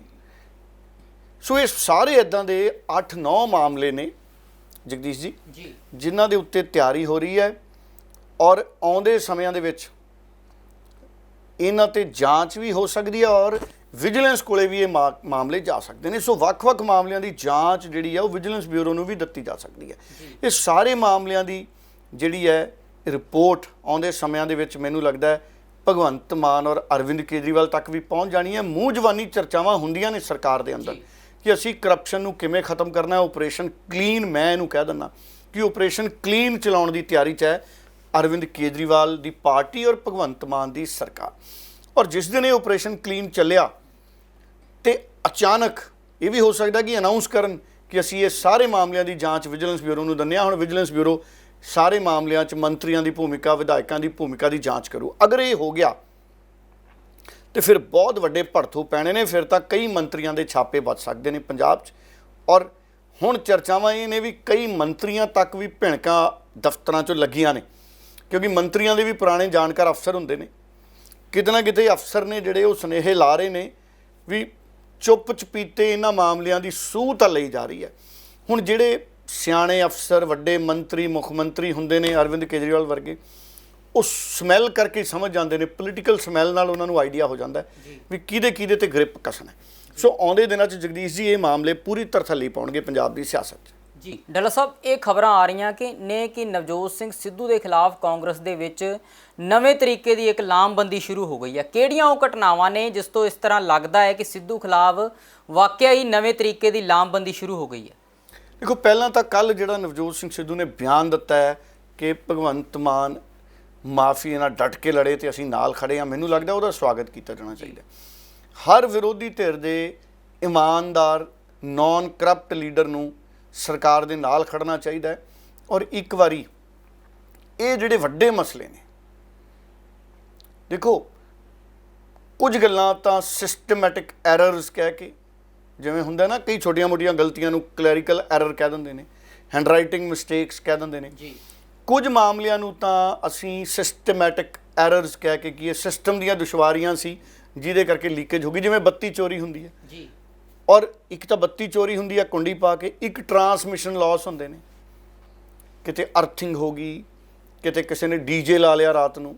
ਵਿਆਹਾਂ 'ਚ ਅੱਜ ਕੱਲ੍ਹ ਡੀਜੇ ਸਿੱਧੀ ਕੁੰਡੀ ਪਾ ਲੈਂਦੇ ਆ ਤਾਰਾਂ ਨੂੰ। ਐਦਾਂ ਦੀਆਂ ਚੀਜ਼ਾਂ ਹੁੰਦੀਆਂ ਨੇ। ਇਹ ਲੀਕੇਜ ਹੈ। ਹੁਣ ਜੇ ਤਾਂ ਕਰਪਸ਼ਨ ਲੀਕੇਜ ਹੋ ਗਈ ਕਿ ਜਿਹਨੂੰ ਇਗਨੋਰ ਕੀਤਾ ਜਾ ਸਕਦਾ ਜੀ ਵੀ ਉਹਦਾ ਕੋਈ ਹੱਲ ਨਹੀਂ, ਉਹ ਹੌਲੀ ਹੌਲੀ ਸਮਾਜ ਸੁਧਾਰ ਹੋਣਗੇ ਤੇ ਜਦੋਂ ਠੀਕ ਹੋਊਗਾ। ਇੱਕ ਹੁੰਦਾ ਮਿੱਥ ਕੇ ਕਰਪਸ਼ਨ ਕਰਨੀ। ਸੋ ਉਹਦੇ ਤੇ ਨਵਜੋਤ ਸਿੰਘ ਸਿੱਧੂ ਨੇ ਖੁੱਲ੍ਹਾ ਕਹਿਤਾ ਕਿ ਮੈਂ ਭਗਵੰਤ ਮਾਨ ਦੇ ਨਾਲ ਖੜਾ। ਸੋ ਹੁਣ ਇੱਕ ਤਰੀਕੇ ਨਾਲ ਉਸ ਲੀਡਰ ਦਾ ਵੀ ਨੈਤਿਕ ਸਮਰਥਨ ਸਰਕਾਰ ਕੋਲੇ ਹੈ ਜਿਹੜਾ ਲੀਡਰ ਕਰਪਸ਼ਨ ਦੇ ਖਿਲਾਫ ਲੜਾਈ ਲੜਦਾ ਰਿਹਾ। ਜੀ ਔਰ ਜਿਹੜੀ ਤੁਸੀਂ ਗੱਲ ਕਹੀ ਲਾਮਬੰਦੀ, ਦੇਖੋ ਕੱਲ ਵੀ ਜਦੋਂ ਰਾਜਾ ਵੜਿੰਗ ਨੇ ਆਪਣੇ ਅਹੁਦਾ ਸੰਭਾਲਣਾ ਸੀ ਤੇ ਨਵਜੋਤ ਸਿੰਘ ਸਿੱਧੂ ਗਏ, ਮੁਬਾਰਕਬਾਦ ਦਿੱਤੀ ਤੇ ਪੱਤਰਕਾਰਾਂ ਨੇ ਜਦੋਂ ਸਵਾਲ ਪੁੱਛੇ, ਕਿਉਂਕਿ ਪੱਤਰਕਾਰ ਪੂਰਾ ਖਰੋਚਦੇ ਆ ਤੇ ਉਹ ਪੁੱਛਦੇ ਆ, ਫਿਰ ਇੱਕ ਕਰੋੜ ਕੇ ਆਪਾਂ ਪੰਜਾਬੀ ਚ ਕਹਿੰਦੇ ਆ, ਸਵਾਲ ਪੁੱਛਦੇ ਆ ਤੇ ਰਗੜਦੇ ਨੇ ਇੱਕ ਤਰੀਕੇ ਨਾਲ ਲੀਡਰਾਂ ਨੂੰ ਪੂਰਾ। ਤੇ ਉਹ ਫਿਰ ਉਹ ਫ੍ਰਿਕਸ਼ਨ ਚ ਕਈ ਵਾਰੀ ਰੈਜ਼ਿਸਟੈਂਸ ਆਉਂਦੀ ਹੈ, ਉਹ ਰੈਜ਼ਿਸਟੈਂਸ ਹੀਟ ਪ੍ਰੋਡਿਊਸ ਕਰਦੀ ਹੈ ਤੇ ਉਸ ਹੀਟ ਨਾਲ ਲੀਡਰ ਤੱਤਾ ਬਿਆਨ ਦਿੰਦਾ ਹੈ। ਬਿਲਕੁਲ। ਸੋ ਨਵਜੋਤ ਸਿੰਘ ਸਿੱਧੂ ਨੇ ਸਿੱਧਾ ਕਿਹਾ ਕਿ ਪਿਛਲੀ ਹਾਰ ਹੈ ਜਿਹੜੀ ਉਹ 5 ਸਾਲਾਂ ਦੀ, ਉਹ ਮਾਫੀਏ ਕਰਕੇ ਹਾਰਿਆ, ਮਾਫੀਆ ਰਾਜ ਕਰਕੇ। ਸੋ ਕੈਪਟਨ ਅਮਰਿੰਦਰ ਤੋਂ ਲੈ ਕੇ ਕਾਂਗਰਸ ਦੇ 5 ਸਾਲਾਂ 'ਚ ਦੇਖੋ, ਰੇਤ ਮਾਫੀਆ ਕਦੀ ਰੁਕਿਆ? 5 ਸਾਲ ਲੜਾਈ ਲੜਦਾ ਰਿਹਾ ਸਿੱਧੂ। ਸ਼ਰਾਬ ਮਾਫੀਆ ਰੁਕਿਆ? ਲੜਾਈ ਲੜਦਾ ਰਿਹਾ ਸਿੱਧੂ। ਕਈ ਤਰ੍ਹਾਂ ਦੇ ਤਾਰਾਂ ਦੇ ਮਾਫੀਏ ਸੀ, ਤਾਰ ਮਾਫੀਆ ਸੀ, ਫਿਰ ਟਰਾਂਸਪੋਰਟ ਮਾਫੀਆ ਵੀ ਸੀ। ਇਹ ਤਾਂ ਮਾਫੀਏ ਸੀਗੇ ਨਾ। ਰਾਜਾ ਵੜਿੰਗ ਵੀ ਤਾਂ ਮਾਫੀਆ, ਟਰਾਂਸਪੋਰਟ ਮਾਫੀਆ ਦੇ ਖਿਲਾਫ ਲੜਦਾ ਰਿਹਾ ਬਾਅਦ 'ਚ। ਹੁਣ ਜਦੋਂ ਇਹ ਸਾਰੇ ਮਾਫੀਏ ਸੀ ਤੇ ਹੁਣ ਕਾਂਗਰਸ ਦੇ ਕਈ ਲੀਡਰ ਇਸ ਗੱਲ ਨੂੰ ਭੁਲਾਉਣਾ ਚਾਹੁੰਦੇ ਨੇ। ਉਹ ਕਹਿੰਦੇ ਨਹੀਂ, ਮਾਫੀਆ ਨਹੀਂ ਸੀ, ਅਸੀਂ ਫੁੱਟ ਕਰਕੇ ਹਾਰੇ ਹਾਂ। ਸੋ ਕਾਂਗਰਸ ਦੇ ਲੀਡਰ ਹਾਈ ਕਮਾਂਡ ਨੂੰ ਇਹ ਦੱਸਣਾ ਚਾਹੁੰਦੇ ਆ ਵੀ ਅਸੀਂ ਤਾਂ ਫੁੱਟ ਕਰਕੇ ਹਾਰੇ ਹਾਂ ਤੇ ਸਾਡੇ 'ਚ ਫੁੱਟ ਪਾਈ ਆ ਸਿੱਧੂ ਨੇ। ਹਾਲਾਂਕਿ ਸਿੱਧੂ ਇੱਕ ਪਾਸੇ ਸੀ, ਬਾਕੀ ਇੱਕ ਪਾਸੇ ਸੀ। ਸਿੱਧੂ ਤੋਂ ਤਾਂ ਅਹੁਦੇ ਨਹੀਂ ਦਿੱਤੇ ਗਏ ਕਿਸੇ ਨੂੰ, ਕਿਉਂਕਿ ਚਿੱਠੀ ਉੱਪਰ ਜਾਂਦੀ ਸੀ, ਉੱਥੇ ਹੀ ਰਹਿ ਜਾਂਦੀ ਸੀ ਕਹਿੰਦੇ ਜੀ। ਸੋ ਇਸ ਕਰਕੇ ਨਵਜੋਤ ਸਿੰਘ ਸਿੱਧੂ ਕਹਿੰਦਾ ਅਸੀਂ ਮਾਫੀਏ ਕਰਕੇ ਹਾਰੇ ਹਾਂ, 5 ਸਾਲਾਂ ਦੇ ਮਾਫੀਏ ਰਾਜ ਕਰਕੇ। ਤੇ ਇਹ ਗੱਲ ਫੇਰ ਬੁਰੀ ਲੱਗ ਗਈ ਕਾਂਗਰਸ ਦੇ ਕਈ ਲੀਡਰਾਂ ਨੂੰ। ਉਂਝ ਮੈਨੂੰ ਰਾਜਾ ਵੜਿੰਗ ਦੀ ਉਹ ਗੱਲ ਚੰਗੀ ਲੱਗੀ, ਕਹਿੰਦੇ 3D ਡਾਇਲੌਗ। ਦੇਖੋ ਰਾਜਾ ਵੜਿੰਗ ਕਹਿੰਦੇ 3D, ਉਹ ਕੀ ਸੀ 3D? ਇੱਕ ਤਾਂ D ਸੀ ਡੈਡੀਕੇਸ਼ਨ, ਡਾਇਲੌਗ ਤੇ ਡਿਸਪਲਿਨ। ਦੇਖੋ ਡਾਇਲੌਗ ਰਾਜਾ ਵੜਿੰਗ ਤਾਂ ਕਰਨੀ ਨਹੀਂ ਗਏ ਨਵਜੋਤ ਸਿੰਘ ਸਿੱਧੂ ਨਾਲ। ਫੋਨ ਦੇ ਉੱਤੇ ਹੀ ਸੱਦਾ ਪੱਤਰ ਦੇਤਾ, ਉਹ ਤਾਂ ਪਤਾ ਲੱਗਿਆ ਕਹਿੰਦੇ ਆਲ ਇੰਡੀਆ ਕਾਂਗਰਸ ਕਮੇਟੀ ਨੇ ਵੀ ਸੱਦਾ ਭੇਜਿਆ ਸੀ ਨਵਜੋਤ ਸਿੰਘ ਸਿੱਧੂ ਨੂੰ। ਸੋ ਰਾਜਾ ਵੜਿੰਗ ਨਿੱਜੀ ਤੌਰ ਤੇ ਤਾਂ ਗਏ ਨਹੀਂ। ਸੋ ਡਾਇਲੌਗ ਤਾਂ ਹੀ ਹੁੰਦਾ ਜੇ ਨਿੱਜੀ ਤੌਰ ਤੇ ਜਾਓ। ਸੋ ਜਿਹੜੀ ਗੱਲ ਕਹੀ ਰਾਜਾ ਵੜਿੰਗ ਨੇ, ਬਾਕੀਆਂ ਨਾਲ ਉਹ ਡਾਇਲੌਗ ਕਰਕੇ ਆਏ, ਨਵਜੋਤ ਸਿੰਘ ਸਿੱਧੂ ਦੇ ਘਰ ਡਾਇਲੌਗ ਕਰਨ ਨਹੀਂ ਗਏ। ਉਹਨਾਂ ਨੂੰ ਜਾਣਾ ਚਾਹੀਦਾ ਸੀ, ਕਿਉਂਕਿ ਨਵਜੋਤ ਸਿੰਘ ਸਿੱਧੂ ਨੇ ਰਾਜਾ ਵੜਿੰਗ ਨੂੰ ਅੱਗੇ ਹੀ ਵਧਾਇਆ ਹਮੇਸ਼ਾ। ਜਾਂ ਤਾਂ ਹੁੰਦਾ ਨਾ ਕਿ ਰਾਜਾ ਵੜਿੰਗ ਦੀ ਖਿਲਾਫਤ ਕੀਤੀ ਹੁੰਦੀ ਕਦੀ ਨਵਜੋਤ ਸਿੱਧੂ ਨੇ। ਨਵਜੋਤ ਸਿੱਧੂ ਨੇ ਮੰਤਰੀ ਬਣਾਉਣ ਲਈ ਸਿਫਾਰਿਸ਼ ਵੀ ਕੀਤੀ, ਅੜਿਆ ਵੀ ਰਾਜੇ ਵੜਿੰਗ ਲਈ। ਚਲੋ ਉਹ ਤਾਂ ਗੱਲਾਂ ਰਾਜਾ ਵੜਿੰਗ ਜਾਣਦਾ ਜਾਂ ਨਵਜੋਤ ਸਿੰਘ ਸਿੱਧੂ ਜਾਣਦਾ, ਆਪਾਂ ਤਾਂ ਸੁਣੀਆਂ ਹੀ ਨੇ ਮੀਡੀਆ 'ਚੋਂ। ਹੁਣ ਡਾਇਲੌਗ ਤਾਂ ਸਿੱਧੂ ਨਾਲ ਵੀ ਨਹੀਂ ਕੀਤਾ ਰਾਜਾ ਵੜਿੰਗ ਨੇ। ਫਿਰ ਡੈਡੀਕੇਸ਼ਨ ਠੀਕ ਹੈ, ਡਿਸਪਲਿਨ ਹੋਣਾ ਚਾਹੀਦਾ, ਪਰ ਡਿਸਪਲਿਨ ਸਾਰਿਆਂ ਲਈ ਹੋਣਾ ਚਾਹੀਦਾ, ਇਹ ਵੀ ਗੱਲ ਹੈ। ਹੁਣ ਪਿਛਲੇ ਸਮੇਂ 'ਚ ਇਨਡਿਸਪਲਿਨ ਦੇਖ ਲਓ। ਚੰਨੀ ਸਾਹਿਬ ਅੱਜ ਨਾਲ ਖੜੇ ਸੀ ਜਦੋਂ ਡਿਸਪਲਿਨ ਦੀ ਗੱਲ ਹੋ ਰਹੀ ਸੀ, ਤੇ ਚੰਨੀ ਸਾਹਿਬ ਦਾ ਭਰਾ ਦਾ ਕੈਂਡੀਡੇਟ ਦੇ ਖਿਲਾਫ ਲੜਿਆ ਸੀ ਪਾਰਟੀ ਦੇ। ਫਿਰ ਰਾਣਾ ਗੁਰਜੀਤ ਜੀ ਦਾ ਪੁੱਤਰ ਵੀ ਚੋਣ ਲੜਿਆ। ਰਾਣਾ ਗੁਰਜੀਤ ਵੱਡੇ ਲੀਡਰ ਨੇ, ਨਹੀਂ ਕਾਂਗਰਸ ਦੇ ਕਈ ਲੀਡਰ ਉਹਨਾਂ ਦੇ ਖਿਲਾਫ ਬੋਲ ਸਕਦੇ, ਉਹਨਾਂ ਦੀ ਲੋਕਾਂ 'ਚ ਚੰਗੀ ਪੈਠ ਹੈ। ਉਹ ਸਾਰੀਆਂ ਗੱਲਾਂ ਠੀਕ ਹੈ, ਪਰ ਇੱਕ ਪਾਰਟੀ ਦਾ ਇੱਕ ਫਾਰਮੂਲਾ ਤਾਂ ਹੈ ਨਾ। ਫਿਰ ਕਾਂਗਰਸ ਦੀ ਟਿਕਟ ਹੀ ਦੇ ਦਿੰਦੇ ਰਾਣਾ ਗੁਰਜੀਤ ਦੇ ਪੁੱਤ ਨੂੰ, ਨਵਜੀਤ ਚੀਮਾ ਨੂੰ ਕਿਤੇ ਹੋਰ ਭੇਜ ਦਿੰਦੇ। ਹੁਣ ਕਈ ਮਾਮਲੇ ਇਹੋ ਜਿਹੇ। ਫਿਰ ਬੀਬੀ ਪ੍ਰਨੀਤ ਕੌਰ ਕੈਪਟਨ ਅਮਰਿੰਦਰ ਲਈ ਪ੍ਰਚਾਰ ਕਰਦੀ ਰਹੀ। ਹਰੀਸ਼ ਚੌਧਰੀ ਜੀ ਨੇ ਉਦੋਂ ਵੀ ਕਾਰਨ ਦੱਸੋ ਨੋਟਿਸ ਭੇਜਿਆ ਸੀ, ਮੁੜ ਕੇ ਪਤਾ ਨਹੀਂ ਲੱਗਿਆ ਚੌਧਰੀ ਸਾਹਿਬ ਕੀ ਕਾਰਵਾਈ ਕੀਤੀ, ਦੱਸ ਹੀ ਦਿਓ ਪ੍ਰਭਾਰੀ ਸਾਹਿਬ ਜੀ। ਤੇ ਸਿੱਧੂ ਦੇ ਮਾਮਲੇ 'ਚ ਮਾੜੀ ਜੀ ਗੱਲ ਸਿੱਧੂ ਕਰਦੇ ਤੇ ਕਾਂਗਰਸ ਦੇ ਕਈ ਲੀਡਰ ਇਹ ਬਿਆਨਬਾਜ਼ੀ ਕਰਦੇ ਆ ਵੀ ਜਿਵੇਂ ਨਵਜੋਤ ਸਿੰਘ ਸਿੱਧੂ ਨੇ ਕਿੱਡਾ ਵੱਡਾ ਸਿਆਸੀ ਗੁਨਾਹ ਕਰਤਾ ਜੀ। ਇਹ ਪਹਿਲਾਂ ਸੁਖਪਾਲ ਖਹਿਰੇ ਨਾਲ ਵੀ ਹੁੰਦਾ ਸੀ, ਆਮ ਆਦਮੀ ਪਾਰਟੀ 'ਚ ਵੀ ਕਈ ਵਾਰ ਸੁਖਪਾਲ ਖਹਿਰੇ ਨਾਲ ਹੋਇਆ। ਇਹ ਜਦੋਂ ਕੋਈ ਲੀਡਰ ਸੱਚ ਦੀ ਰਾਹ ਤੇ ਇਮਾਨਦਾਰੀ ਦੀ ਰਾਹ ਤੇ ਤੁਰਦਾ ਹੈ ਨਾ, ਉਹ ਪੀਹਾ ਜਾਂਦਾ ਇੱਕ ਵਾਰੀ ਤਾਂ। ਇਹ 'ਚ ਕੋਈ ਉਹ ਗੱਲ ਨਹੀਂ। ਕਿਸੇ ਸਮੇਂ ਬੀਬੀ ਮਮਤਾ ਬਨਰਜੀ ਸੀ, ਉਹ ਬੜਾ ਸੰਘਰਸ਼ ਕਰਦੇ ਰਹੇ ਕਾਂਗਰਸ 'ਚ। ਔਰ ਹੁਣ ਦੇਖੋ, ਹੁਣ ਆ ਰਾਜਸਥਾਨ ਵਾਲਾ ਨੌਜਵਾਨ ਹੈ ਸਚਿਨ ਪਾਇਲਟ, ਉਹਦੇ ਬਾਪੂ ਨੇ ਕਾਂਗਰਸ ਲਈ ਕਿੰਨਾ ਕੁਝ ਕੀਤਾ। ਸਚਿਨ ਪਾਇਲਟ ਨੂੰ ਅੱਗੇ ਰੱਖ ਕੇ ਚੋਣਾਂ ਲੜੀਆਂ, ਜਿੱਤਣ ਤੋਂ ਬਾਅਦ ਫਿਰ ਪਿੱਛੇ। ਜੀ ਤੇ ਉਹ ਮਾਧਵ ਰਾਓ ਸਿੰਧੀਆ ਉਹਨਾਂ ਦਾ ਪੁੱਤਰ ਜੋਤੀ ਰਾਦਿੱਤਿਆ ਸਿੰਧੀਆ, ਉਹ ਵੀ ਇਸੇ ਦੁੱਖ ਦਾ ਮਾਰਿਆ ਸੀ। ਕਹਿੰਦਾ ਨਾ ਮੇਰੀ ਕਮਲਨਾਥ ਸੁਣਦੇ ਮੁੱਖ ਮੰਤਰੀ ਬਣਾਤੇ, ਨਾ ਦਿਗਵਿਜੇ ਸਿੰਘ ਸੁਣਦੇ। ਜੀ ਕਾਂਗਰਸ ਦੀ ਹਾਈ ਕਮਾਂਡ ਡਿਫੈਂਸ ਨਹੀਂ ਕਰ ਪਾਉਂਦੀ। ਹੁਣ ਹਾਰਦਿਕ ਪਟੇਲ ਹੈ ਗੁਜਰਾਤ ਵਾਲਾ, ਉਹ ਵੀ ਬੜਾ ਔਖਾ ਹੈ। ਉਹ ਵੀ ਨਿੱਤ ਬਿਆਨ ਦੇ ਦਿੰਦਾ। ਕੱਲ ਪਰਸੋਂ ਫਿਰ ਮੈਂ ਅਖਬਾਰਾਂ 'ਚ ਬਿਆਨ ਪੜ੍ਹੇ ਹਾਰਦਿਕ ਪਟੇਲ ਦੇ।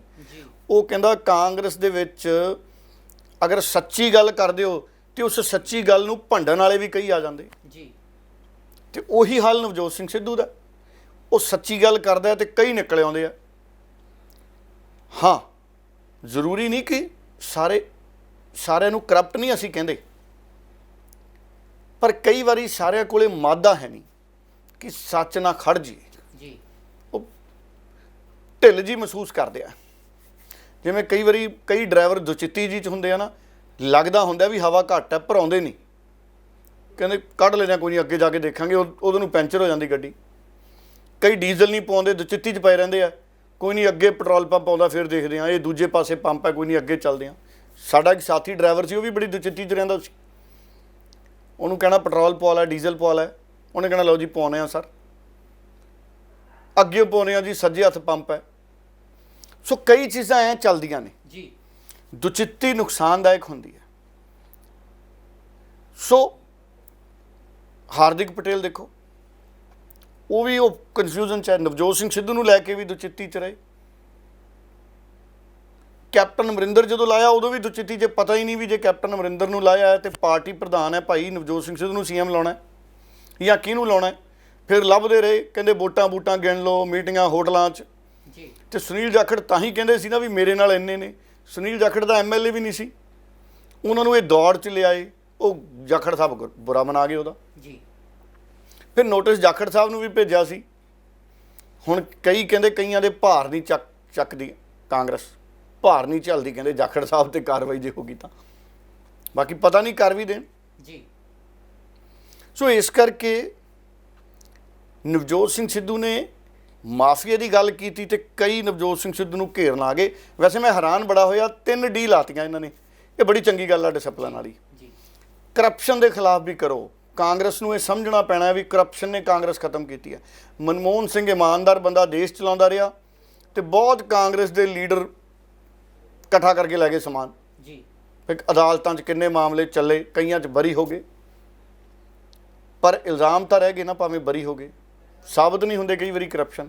ਜੀ ਕਰਪਸ਼ਨ ਦੀ ਦਿੱਕਤ ਇਹ ਹੈ, ਕਈ ਵਾਰੀ ਕਰਪਸ਼ਨ ਸਾਬਤ ਨਹੀਂ ਹੁੰਦੀ, ਹੋ ਰਹੀ ਹੁੰਦੀ। ਜੀ ਫਿਰ ਆ ਪਿਛਲੇ 5 ਸਾਲ ਕੈਪਟਨ ਅਮਰਿੰਦਰ ਦੀ ਸਰਕਾਰ 'ਚ ਵੀ ਜਿਹੜੀ ਕਰਪਸ਼ਨ ਹੈ ਉਹਦੇ ਕਰਕੇ ਕਾਂਗਰਸ ਰਹਿ ਗਈ। ਸੋ ਬਾਕੀ ਦੇਖਦੇ ਹਾਂ। ਮੈਨੂੰ ਤਾਂ ਇਹ ਲੱਗਦਾ ਕਿ ਇੱਕ ਲੌਬੀ ਹੈ ਜਿਹੜੀ ਚਾਹੁੰਦੀ ਆ ਵੀ ਅਸੀਂ ਨਵਜੋਤ ਸਿੰਘ ਸਿੱਧੂ ਨੂੰ ਪਾਰ ਲਾ ਦਈਏ, ਵੀ ਕਾਂਗਰਸ ਦੇ ਦੂਜੇ ਪਾਸੇ ਕਰ ਦਈਏ, ਕਾਂਗਰਸ ਚੋਂ ਬਾਹਰ ਕੱਢ ਦਈਏ। ਜੀ ਇਹ ਸੋਚ ਇੱਦਾਂ ਦੀ ਹੈ। ਹੁਣ ਉਹਦੇ ਲਈ ਇਹ ਡਿਸਪਲਿਨ ਨੂੰ ਆਧਾਰ ਬਣਾ ਸਕਦੇ ਵੀ ਜੇ ਨਵਜੋਤ ਸਿੰਘ ਸਿੱਧੂ ਕਰਪਸ਼ਨ ਤੇ ਬੋਲਿਆ ਤੇ ਸੱਚ ਬੋਲਿਆ ਤੇ ਕੀ ਨਵਜੋਤ ਸਿੰਘ ਸਿੱਧੂ ਦੀ ਕਰਪਸ਼ਨ ਦੇ ਖਿਲਾਫ ਬਿਆਨਬਾਜ਼ੀ, ਮਾਫੀਏ ਦੇ ਖਿਲਾਫ ਬਿਆਨਬਾਜ਼ੀ, ਕੀ ਇਹਨੂੰ ਇਨਡਿਸਪਲਿਨ ਮੰਨ ਕੇ ਕੱਢ ਦਿੱਤਾ ਜਾਊਗਾ ਵੀ ਜੇ ਕਿਸੇ ਨੇ ਕਾਂਗਰਸ 'ਚ ਕਰਪਸ਼ਨ ਦੀ ਗੱਲ ਚੱਕੀ ਪਿਛਲੇ 5 ਸਾਲਾਂ ਦੀ, ਮਾਫੀਏ ਦੀ ਗੱਲ ਕੀਤੀ, ਕੀ ਉਹ ਇਨਡਿਸਪਲਿਨ ਹੋਏਗਾ ਤੇ ਇਸ ਆਧਾਰ ਤੇ ਉਹਨੂੰ ਕੱਢ ਦਿੱਤਾ ਜਾਏਗਾ। ਜੇ ਨਵਜੋਤ ਸਿੰਘ ਸਿੱਧੂ ਨੂੰ ਕਾਂਗਰਸ ਵਾਲੇ ਕੱਢਦੇ ਨੇ, ਇਹ ਤਾਂ ਫਿਰ ਬਹੁਤ ਹੈਰਾਨੀਕੁੰਨ ਫੈਸਲਾ ਹੋਏਗਾ। ਜੀ ਬਾਕੀ ਦੇਖੋ, ਸਿਆਸਤ ਹੈ, ਕੀ ਕਹਿ ਸਕਦੇ ਹਾਂ। ਡੱਲਾ ਸਾਹਿਬ, ਪੰਜਾਬ ਕਾਂਗਰਸ 'ਚ ਲਗਾਤਾਰ ਅੰਤਰ ਵਿਰੋਧ ਦੇਖਣ ਨੂੰ ਮਿਲ ਰਿਹਾ, ਵਿਰੋਧਾਭਾਸ ਦੀ ਰਾਜਨੀਤੀ ਹੋ ਰਹੀ ਹੈ ਅੰਦਰੂਨੀ ਤੌਰ ਤੇ। ਅਜਿਹੇ ਵਿੱਚ ਨਵਜੋਤ ਸਿੰਘ ਸਿੱਧੂ ਦੀ ਜਿਹੜੀ ਰਣਨੀਤੀ ਹੈ ਉਹ ਕਿਸ ਤਰ੍ਹਾਂ ਦੀ ਰਹਿਣ ਵਾਲੀ ਹੈ? ਕੀ ਨਵਜੋਤ ਸਿੰਘ ਸਿੱਧੂ ਦੀ ਰਣਨੀਤੀ ਹੁਣ ਫੱਟੇ ਚੱਕੂਗੀ ਪੰਜਾਬ ਦੇ ਵਿੱਚ? ਦੇਖੋ, ਜਿਹੜੀ ਸੱਚ ਦੀ ਸਿਆਸਤ ਹੁੰਦੀ ਹੈ ਨਾ, ਉਹਦੀ ਉਮਰ ਬੜੀ ਲੰਬੀ ਹੁੰਦੀ ਹੈ, ਉਹਦੀ ਐਕਸਪਾਇਰੀ ਡੇਟ ਨਹੀਂ ਹੁੰਦੀ। ਜੀ ਉਹਦੀ ਜਿਵੇਂ ਦਰਿਆਵਾਂ ਸਮੁੰਦਰਾਂ ਦਾ ਪਾਣੀ ਹੈ, ਉਹਨੇ ਕਿਤੇ ਨਾ ਕਿਤੇ ਵਰਤਿਆ ਜਾਣਾ।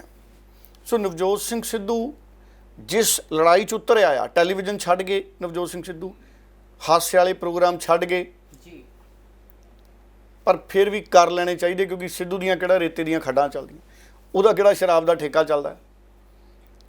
ਪਰ ਨਵਜੋਤ ਸਿੰਘ ਸਿੱਧੂ ਨਹੀਂ, ਸਾਰਾ ਦਿਨ ਮੁੱਦਿਆਂ ਦੀ ਪਹਿਰੇਦਾਰੀ ਕਰ ਰਹੇ ਨੇ, ਕਰਨੀ ਚਾਹੀਦੀ, ਹੋਰ ਲੀਡਰ ਵੀ ਕਰਦੇ ਨੇ ਕਈ, ਇਹ ਨਹੀਂ ਵੀ ਇਕੱਲਾ ਨਵਜੋਤ ਸਿੰਘ ਸਿੱਧੂ ਹੀ ਕਰਦਾ। ਪਰ ਕਿਉਂਕਿ ਨਵਜੋਤ ਸਿੰਘ ਸਿੱਧੂ ਦਾ ਸਿਆਸੀ ਕੱਦ ਵੱਡਾ ਹੈ, ਲੋਕਾਂ 'ਚ ਹਰਮਨ ਪਿਆਰਤਾ ਹੈ, ਉਪਲਬਧੀਆਂ ਵੱਡੀਆਂ ਜ਼ਿੰਦਗੀ ਦੀਆਂ, ਇਸ ਕਰਕੇ ਉਹ ਨੋਟਿਸ ਜ਼ਿਆਦਾ ਹੁੰਦਾ ਨਵਜੋਤ ਸਿੰਘ ਸਿੱਧੂ ਜੀ। ਪਰ ਅਗਰ ਕਾਂਗਰਸ ਪਾਰਟੀ ਨਵਜੋਤ ਸਿੰਘ ਸਿੱਧੂ ਨਾਲ ਕੋਈ ਸਿਆਸੀ ਧੋਖਾ ਕਰਦੀ ਹੈ, ਪਹਿਲਾਂ ਵੀ ਕਈ ਕੀਤੇ, ਜੇ ਫੇਰ ਕਰਦੀ ਹੈ ਤੇ ਨਵਜੋਤ ਸਿੰਘ ਸਿੱਧੂ ਨੇ ਤਾਂ ਪੰਜਾਬ ਲਈ ਲੜਨਾ ਹੀ ਲੜਨਾ ਹੈ। ਸਿੱਧੂ ਨਹੀਂ ਵੀ ਪਾਰਟੀ ਬਣਾਊਗਾ, ਲੋਕਾਂ ਨੇ ਬਣਾ ਦੇਣੀ ਜੀ। ਜੇ ਸਿੱਧੂ ਨਹੀਂ ਵੀ ਪਾਰਟੀ ਬਣਾਊਗਾ, ਲੋਕਾਂ ਨੇ ਬਣਾ ਦੇਣੀ ਪਾਰਟੀ। ਜੀ। ਪਰ ਵਕਤ ਤੇ ਨਿਰਭਰ ਕਰਦਾ, ਆਉਣ ਵਾਲੇ ਸਮੇਂ 'ਚ ਨਵਜੋਤ ਸਿੰਘ ਸਿੱਧੂ ਪੰਜਾਬ ਲਈ ਡਟਿਆ ਤੇ ਡਟਿਆ ਰਹੂਗਾ ਭਾਈ, ਮੈਨੂੰ ਤਾਂ ਲੱਗਦਾ ਜੀ। ਡੱਲਾ ਸਾਹਿਬ, ਅਗਲਾ ਨੁਕਤਾ ਹੈ ਡਿਸਪਲਿਨ ਦਾ ਬਰਫੀ ਕਾਂਡ। ਡਿਸਪਲਿਨ ਦਾ ਇਹ ਬਰਫੀ ਕਾਂਡ ਕੀ ਹੈ ਡੱਲਾ ਸਾਹਿਬ? ਦੇਖੋ, ਬੜੀਆਂ ਅਨੁਸ਼ਾਸਨ ਦੀਆਂ ਗੱਲਾਂ ਹੋ ਰਹੀਆਂ ਸੀ ਜੀ ਕਿ ਕੋਈ ਗੱਲ ਹਾਸੇ ਵਾਲੀ ਹੈ। ਮੈਂ ਉਹ ਦੇਖ ਰਿਹਾ ਸੀ, ਟੈਲੀਵਿਜ਼ਨ ਕਲਿੱਪ ਚਲਾਈ ਜਾਂਦੇ ਇੱਕ, ਉਹ ਜਦੋਂ ਰਾਜਾ ਵੜਿੰਗ ਚਾਰਜ ਲੈਂਦੇ, ਉਹ ਕਾਗਜ਼ ਤੇ ਸਾਈਨ ਕਰਦੇ ਆ ਤੇ ਉਹ ਬਰਫੀ ਪਈ ਹੁੰਦੀ ਟੇਬਲ ਤੇ ਜੀ। ਤੇ ਉਹ ਭਾਰਤ ਭੂਸ਼ਣ ਆਸ਼ੂ ਕਾਰਜਕਾਰੀ ਪ੍ਰਧਾਨ, ਉਹਨਾਂ ਨੂੰ ਵੀ ਬੜਾ ਚਾਅ ਆਉਂਦਾ ਰਾਜਾ ਵੜਿੰਗ, ਕਿਉਂਕਿ ਚਾਰਜ ਲੈ ਰਹੇ ਹੁੰਦੇ ਨੇ, ਖੁਸ਼ੀ ਹੁੰਦੀ, ਉਹਨਾਂ ਦੇ ਦੋਸਤ ਵੀ ਨੇ ਜੀ। ਉਹ ਬਰਫੀ ਚੱਕਦੇ ਪੀਸ ਰਾਜਾ ਵੜਿੰਗ ਨੂੰ ਖਵਾਉਣ ਲਈ, ਪਿੱਛੋਂ ਹਰੀਸ਼ ਚੌਧਰੀ ਜੀ ਹੱਥ ਫੜ ਲੈਂਦੇ, ਵੀਡੀਓ 'ਚ ਦੇਖਦੇ ਹਾਂ ਆਪਾਂ, ਤੇ ਉਹ ਬਰਫੀ ਵੀ ਰਖਾ ਲੈਂਦੇ। ਬਰਫੀ ਸ਼ਾਇਦ ਥੋੜੀ ਹੋਣੀ ਪਲੇਟ 'ਚ, ਕਿਉਂਕਿ ਮੈਂ ਵੀਡੀਓ ਦੇਖ ਰਿਹਾ ਸੀ, ਮੇਰੇ ਐਨਕ ਨਹੀਂ ਸੀ ਲੱਗੀ, ਮੈਨੂੰ ਬਰਫੀਆਂ ਦੇ ਪੀਸਾਂ ਦਾ ਨਹੀਂ ਪਤਾ ਕਿੰਨੇ ਸੀ ਜੀ, ਐਨਕ ਨਹੀਂ ਸੀ ਲੱਗੀ। ਉਹ ਪਲੇਟ ਚੱਕ ਲੈਂਦੇ ਹਰੀਸ਼ ਚੌਧਰੀ ਜੀ, ਤੇ ਉਹ ਉਸੇ ਪਲੇਟ ਨਾਲ ਫਿਰ ਪ੍ਰਤਾਪ ਬਾਜਵਾ ਜੀ ਮੂੰਹ ਮਿੱਠਾ ਕਰਾ ਦਿੰਦੇ ਜੀ। ਸੋ ਭਾਰਤ ਭੂਸ਼ਣ ਆਸ਼ੂ ਨੇ ਗੁੱਸਾ ਤਾਂ ਨਹੀਂ ਕੀਤਾ, ਕਿਉਂਕਿ ਸੀਨੀਅਰ ਨੇ ਉਹਨਾਂ ਦੇ ਹਰੀਸ਼ ਚੌਧਰੀ ਜੀ, ਪਰ ਮਿੱਠੀ ਮਿੱਠੀ ਮੁਸਕਰਾਹਟ ਬਖੇਰੀ ਭਾਰਤ ਭੂਸ਼ਣ ਆਸ਼ੂ ਜੀ ਨੇ। ਸੋ ਇਹਨੂੰ ਮੈਂ ਡਿਸਪਲਿਨ ਦਾ ਬਰਫੀ ਕਾਂਡ ਇਸ ਕਰਕੇ ਕਹਿਣਾ ਵੀ ਅਨੁਸ਼ਾਸਨ ਇਹੀ ਹੁੰਦਾ ਵੀ ਜੇ ਇੱਕ ਵਿਅਕਤੀ ਬਰਫੀ ਦਾ ਪੀਸ ਚੱਕ ਕੇ ਕਿਸੇ ਦੇ ਮੂੰਹ 'ਚ ਪਾਉਣ ਹੀ ਲੱਗਿਆ ਤੇ ਭਾਈ ਉਹਦੇ ਹੱਥੋਂ ਬਰਫੀ ਕਿਉਂ ਵਾਪਸ ਰਖਾਉਣੀ ਤੇ ਪਲੇਟ ਕਿਉਂ ਫੜਨੀ, ਪੀਸ ਚੱਕ ਲੈਂਦੇ ਇੱਕ ਜੀ। ਪਰ ਚਲੋ ਇਹਦੇ ਤੇ ਨਾਰਾਜ਼ਗੀ ਨਹੀਂ ਪ੍ਰਗਟ ਕੀਤੀ ਭਾਰਤ ਭੂਸ਼ਣ ਆਸ਼ੂ ਜੀ ਨੇ, ਕਿਉਂਕਿ ਸੀਨੀਅਰ ਨੇ ਹਰੀਸ਼ ਚੌਧਰੀ ਜੀ ਉਹਨਾਂ ਦੇ, ਤੇ ਹਰੀਸ਼ ਚੌਧਰੀ ਨੇ ਵੀ ਹੱਕ ਨਾਲ ਬਰਫੀ ਰਖਾਈ ਹੋਣੀ। ਪਰ ਡੱਲਾ ਸਾਹਿਬ, ਸੰਕੇਤ ਕੀ ਗਿਆ ਇਸ ਦਾ? ਸੰਕੇਤ ਇਹਦਾ ਇਹ ਗਿਆ ਵੀ ਸਾਰਿਆਂ ਨੂੰ ਚਾਅ ਬਹੁਤ ਸੀ ਰਾਜਾ ਵੜਿੰਗ ਨੂੰ ਬਰਫੀ ਖਵਾਉਣ ਦਾ। ਹਰੀਸ਼ ਚੌਧਰੀ ਨੂੰ ਸੀ ਲਓ ਪਹਿਲਾਂ ਮੈਂ ਪ੍ਰਤਾਪ ਬਾਜਵਾ ਜੀ ਦੇ ਥਰੂ ਜੀ, ਸੀਨੀਅਰ ਬੰਦੇ ਨੇ ਵੀ ਚਲੋ ਤੁਸੀਂ ਵੀ ਖਵਾ ਲਓ ਜੀ। ਫਿਰ ਸਾਰਿਆਂ ਨੇ ਵਾਰੀ ਵਾਰੀ ਮੂੰਹ ਮਿੱਠਾ ਕਰਾਇਆ। ਚਰਨਜੀਤ ਚੰਨੀ ਆਪਣੇ ਖੜੇ ਸੀ, ਸਾਬਕਾ ਮੁੱਖ ਮੰਤਰੀ ਜੀ, ਉਹਨਾਂ ਨੇ ਵੀ ਬਰਫੀ ਖਵਾਈ। ਉਹ ਵੀ ਬੜੇ ਸੀਨੀਅਰ ਲੀਡਰ ਨੇ, ਉਹਨਾਂ ਨੂੰ ਤਾਂ ਖਾਣ ਦਾ ਵੀ ਬੜਾ ਤਜਰਬਾ ਸੀ ਬਰਫੀ। ਬਹੁਤ ਲੋਕਾਂ ਨੇ ਉਹਨਾਂ ਦਾ ਮੂੰਹ ਮਿੱਠਾ ਕਰਾਇਆ ਜਦੋਂ ਮੁੱਖ ਮੰਤਰੀ ਬਣੇ। ਜੀ। ਤੇ ਫਿਰ ਖਾਧੀ ਸਾਰਿਆਂ ਨੇ ਬਰਫੀ ਜਗਦੀਸ਼ ਜੀ। ਸੋ ਸਾਰਿਆਂ ਨੂੰ ਖਾਣੀ ਚਾਹੀਦੀ ਬਰਫੀ। ਮੈਨੂੰ ਆਪ ਬਰਫੀ ਮੈਂ ਤਾਂ ਖਾਣਾ ਪਿੰਡ ਵਾਲੀ ਜੀ। ਜਿਹੜੀ ਪਿੰਡ ਦੀ ਬਰਫੀ ਹੁੰਦੀ ਥੋੜੀ ਸਖਤ ਹੁੰਦੀ, ਖੋਇਆ ਹੁੰਦਾ ਪੂਰਾ ਸ਼ੁੱਧ ਜੀ। ਸ਼ਹਿਰ ਵਾਲੀ ਬਰਫੀ ਖਾ ਕੇ ਤਾਂ ਕਈ ਵਾਰੀ ਢਿੱਡ ਦਰਦ ਹੁੰਦਾ, ਕਿਉਂਕਿ ਸ਼ਹਿਰ ਦੀ ਬਰਫੀ ਦੀ ਗਾਰੰਟੀ ਕੋਈ ਨਹੀਂ ਜੀ, ਪਰ ਪਿੰਡਾਂ ਵਾਲੇ ਘੱਟੋ ਘੱਟ ਦੁੱਧ ਅਸਲੀ ਪਾਉਂਦੇ ਆ ਜੀ। ਤੇ ਖੋਇਆ ਉਹਨਾਂ ਦਾ ਚੰਗਾ ਹੁੰਦਾ। ਸ਼ਹਿਰਾਂ 'ਚ ਤਾਂ ਦੀਵਾਲੀ ਤੋਂ ਪਹਿਲਾਂ ਛਾਪੇ ਵੱਜਦੇ, ਖੋਇਆ ਨਕਲੀ, ਮੈਂ ਤਾਂ ਹੈਰਾਨ ਹੋ ਗਿਆ। ਜੀ। ਦੀਵਾਲੀ ਤੇ ਅੱਜ ਕੱਲ੍ਹ ਬਿਸਕੁਟ ਹੀ ਦੇ ਦਿੰਦੇ ਸ਼ਹਿਰਾਂ 'ਚ, ਤਾਂ ਫਿਰ ਬਿਲਕੁਲ ਬਿਲਕੁਲ ਆ ਬਿਸਕੁਟਾਂ ਦੇ ਡੱਬੇ ਆ ਗਏ ਅੱਜ ਕੱਲ੍ਹ, ਉਹਦੇ ਨਾਲ ਹੀ ਸੁਰ ਜਾਂਦਾ ਹੈ। ਜੀ। ਬਰਫੀ ਮੈਂ ਜਦੋਂ ਕਦੀ ਜਲੰਧਰੋਂ ਜਾਣਾ ਚੰਡੀਗੜ੍ਹ ਨੂੰ, ਗੁਰਾਇਆਂ ਕੋਲੇ ਬਰਫੀ ਬੜੀ ਮਸ਼ਹੂਰ ਹੈ, ਉਹ ਖਾਧੀ। ਜੀ। ਫਿਰ ਫਰੀਦਕੋਟ ਦਾ ਢੋਡਾ ਬੜਾ ਮਸ਼ਹੂਰ ਹੈ, ਉਹ ਵੀ ਖਾਧਾ। ਜੀ। ਫਿਰ ਇਹੋ ਜਿਹੀਆਂ ਇੱਕ ਜੰਮੂ ਦੀ ਬਰਫੀ ਹੈ, ਕਹਿੰਦੇ ਉਹ ਦਾਲ ਵਾਲੀ ਬਰਫੀ ਹੁੰਦੀ, ਉਹ ਬੜੀ ਸਵਾਦ ਹੁੰਦੀ। ਸੋ ਬਰਫੀ ਦੀਆਂ ਵੀ ਆਪਣੀਆਂ ਵੈਰਾਈਟੀਆਂ ਨੇ ਪੰਜਾਬ 'ਚ। ਜੀ। ਡੱਲਾ ਸਾਹਿਬ, ਉਮੀਦ ਕਰਦੇ ਹਾਂ ਕਿ ਸਰਕਾਰਾਂ ਇੰਨਾ ਵਧੀਆ ਕੰਮ ਕਰਨਗੀਆਂ, ਹੈਲਥ ਡਿਪਾਰਟਮੈਂਟ ਇੰਨਾ ਵਧੀਆ ਕੰਮ ਕਰੂ ਕਿ ਸਾਨੂੰ ਸਾਰਿਆਂ ਨੂੰ ਜਿਹੜੀ ਪਿਓਰ ਬਰਫੀ ਆ ਉਹ ਖਾਣ ਨੂੰ ਮਿਲੂਗੀ। ਸੋ ਇਸੇ ਉਮੀਦ ਦੇ ਨਾਲ ਆਪਾਂ ਇਸ ਪ੍ਰੋਗਰਾਮ ਨੂੰ ਖਤਮ ਕਰਦੇ ਹਾਂ। ਡੱਲਾ ਸਾਹਿਬ, ਤੁਹਾਡਾ ਬਹੁਤ ਬਹੁਤ ਧੰਨਵਾਦ। ਦਰਸ਼ਕਾਂ ਦਾ ਵੀ ਬਹੁਤ ਬਹੁਤ ਧੰਨਵਾਦ। ਬਹੁਤ ਬਹੁਤ ਧੰਨਵਾਦ। ਵੈਸੇ ਬਰਫੀ 'ਚ ਅਗਰ ਡਿਸਪਲਿਨ ਆ ਜੇ ਜੀ ਤਾਂ ਫਿਰ ਬਰਫੀ ਪੇਟ ਨਹੀਂ ਕਿਸੇ ਦਾ ਖਰਾਬ ਕਰੂ। ਜੀ, ਧੰਨਵਾਦ ਡੱਲਾ ਸਾਹਿਬ। ਚਲੋ, ਬਹੁਤ ਧੰਨਵਾਦ।